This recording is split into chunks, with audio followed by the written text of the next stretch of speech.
Hello guys, welcome sa ating channel. Ngayon ay tuturo sa inyo kung paano gumawa ng potato wedges.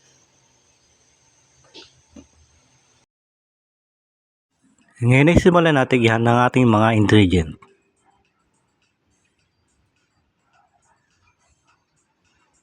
Kailangan natin ng patatas,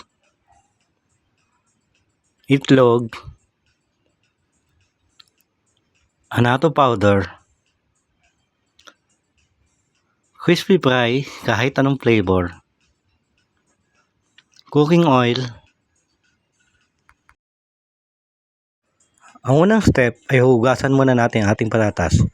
Maaari nating babad ang patatas sa tubig upang mas madali ang paglilinis dito.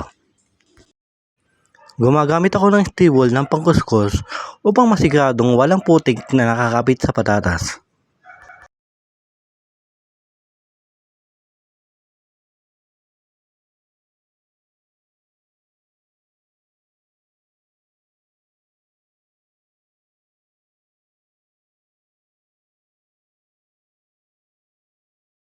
Kapag malinis na ang ating patatas, ay pwede na tayong pakulo ng tubig sa paborito nating lutuan o kaldero.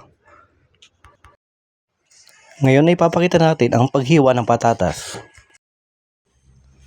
Hiwain sa kalahati ang patatas sa pahabang hugis.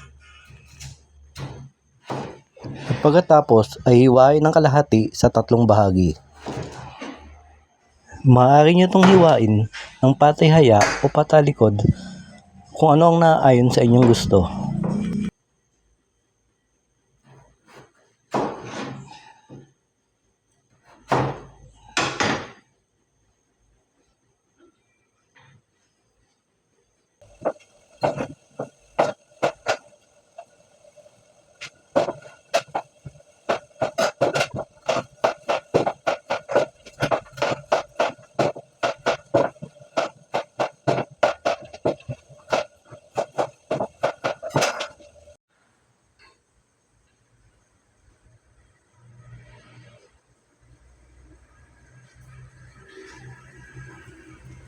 Hintayin lamang na kumulo ang tubig. Maingat na ihulog ang patatas sa kumukulong tubig.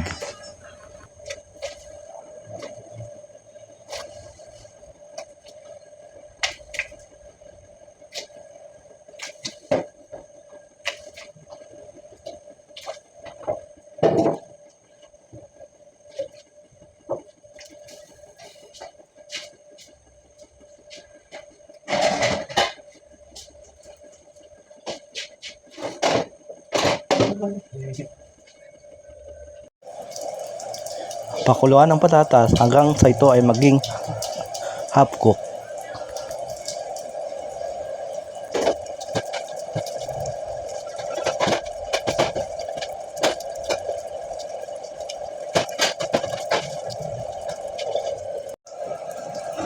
Kapag ito ay half cook na, hanguin ang patatas.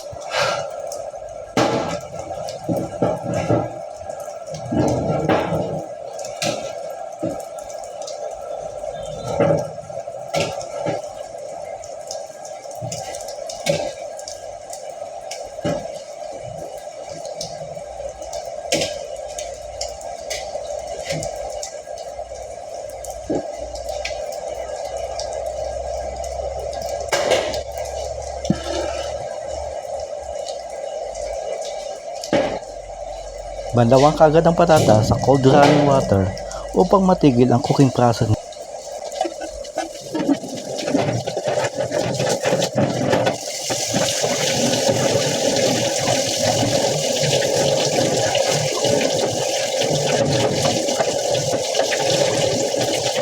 I-drain itong mabuti at ilagay sa tray.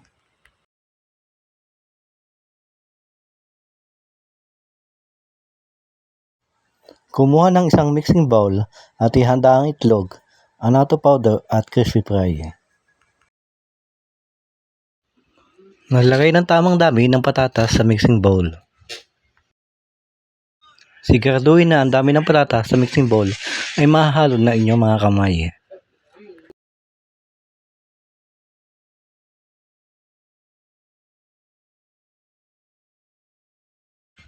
Maglagay ng itlog sa patatas at siguraduhin mako-coat lahat ng itlog ang patatas sa mixing bowl.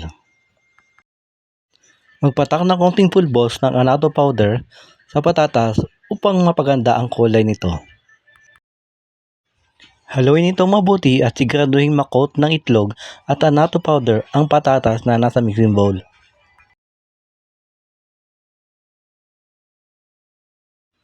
At pagkatapos ay isison ang patatas ng crispy fry.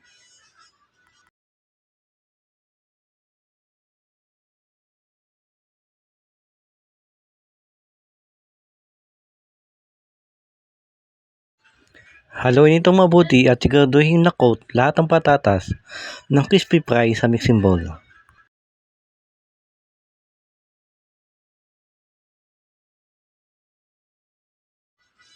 Kailangang wet ang appearance ng ating potato wedges. Maaaring magdagdag ng konting tubig upang maging basa ang appearance ng ating patatas. Haluin ito mabuti at kailangan walang tuyong harina na makikita sa ating patatas. Ihanda ang kawali o deep fryer na gagamitin sa pagpapituhan ng patatas.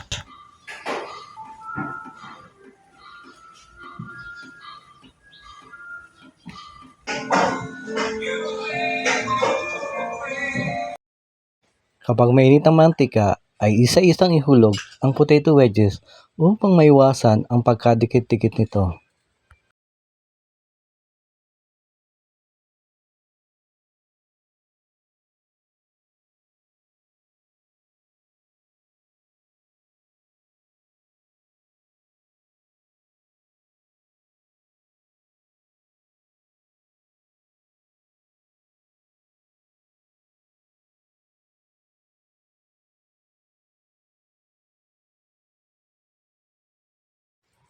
Hayaan muna sa mantika at huwag mo nang haluin upang hindi masira ang butter nito.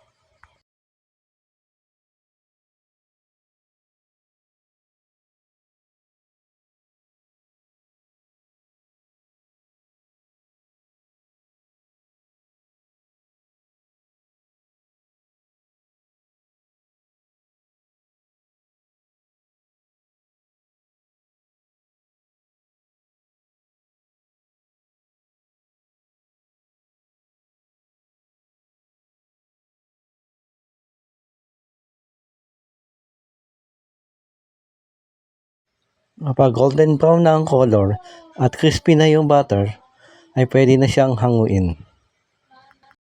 Pwede kayo mag-try ng isa upang malaman nyo na ang potato wedges ay luto na. Hanguin sa basket o sa colander upang ma-drain at matanggal ang kanyang excess oil.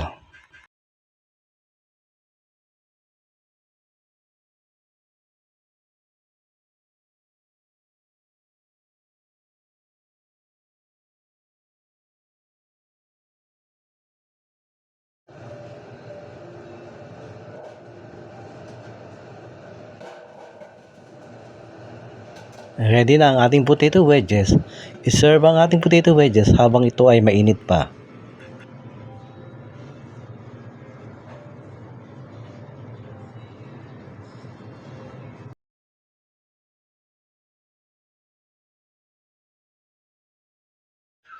Hanggang dito na po lamang at maraming salamat po sa inyong panonood.